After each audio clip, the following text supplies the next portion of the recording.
So we've been kind of bombarded recently with talk of the 2020 Democratic presidential election. Look, we're probably 6 months away from having debates start, maybe a month or two at most away from people officially declaring. But here's the thing, as it stands right now, nobody's officially declared. People have expressed interest. They said, I have not ruled it out. I'm considering, but nobody has officially stood up as of this recording and said, I am so-and-so and I am running for president of the United States under the Democratic Party ticket. That hasn't happened. But that also hasn't stopped the media from nonstop speculation about who the Democratic nominee is going to be. Let me read you this list, all right? I got a list right here of just some of the names we've heard about in the last few weeks alone. People who may or may not be running for president. We got Biden, Beto, Bernie, Booker, Gillibrand, Gillum, Warren, Harris, Michelle Obama, Hillary, Tulsi Gabbard, Oprah, The Rock. I mean, come on. Do we really need to go ahead and make this a horse race right now? How about we just sit back and wait and see who is going to announce that they're officially running for president? A story from The Hill came out this past weekend that said that Biden's people are talking about possibly running with Beto as his running mate because they want to get the young people. Biden would be 77 at the time of inauguration if he were to win in 2020. Oldest president to be sworn in.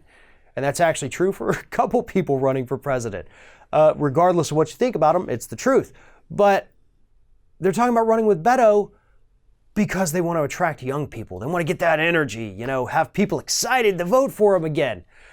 So here's the thing, and I hope the media is listening, because instead of just creating a horse race of the will they, won't they run for president, who knows, but let's speculate so we can get those clicks, how about you just talk about issues? I know, it sounds crazy, right? But if you want to talk about attracting young people, talk about issues that matter to them, not a personality. That's the problem I have with this entire speculation about 2020. Because it's not about issues. It's not about things that matter. It's about who can defeat Donald Trump and who's just the most likable. Who's, kind of fun and cool and hip and, not too old but not too young. That shit doesn't matter. What matters is where these people stand on the issues, yet you see all of these articles coming out and they're not talking about them. Joy Reid actually had a tweet over the weekend that I saw where she was asking people the most important thing they wanted to see in the next Democratic nominee. Not a one thing on her list was an issue. It was that it is a woman, that it is a person of color. It was things like that. Things that, I hate to say it, but those don't matter.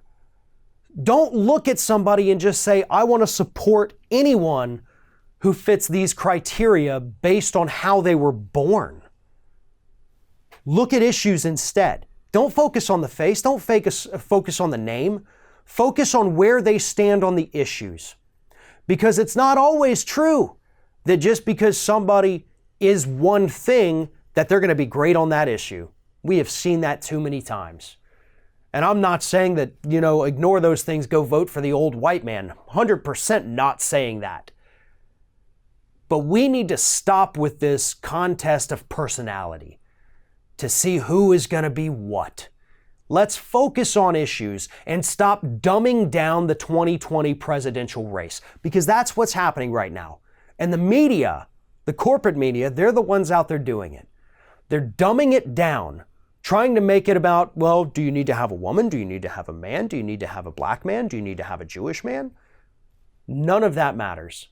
What matters is that we have a strong candidate who understands the issues, who wants to do something about them, and who wants to ultimately make a better life for every single person in this country, regardless of their religion, their race, their gender, their political party. Somebody that wants to help everybody. That's what the public wants. Why can't the media seem to understand that? Well, I think we all know the answer for that.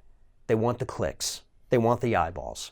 So at least for the next few months, possibly even longer, we're going to have to deal with them making the 2020 presidential race absolutely obnoxious, annoying, and stupid as hell.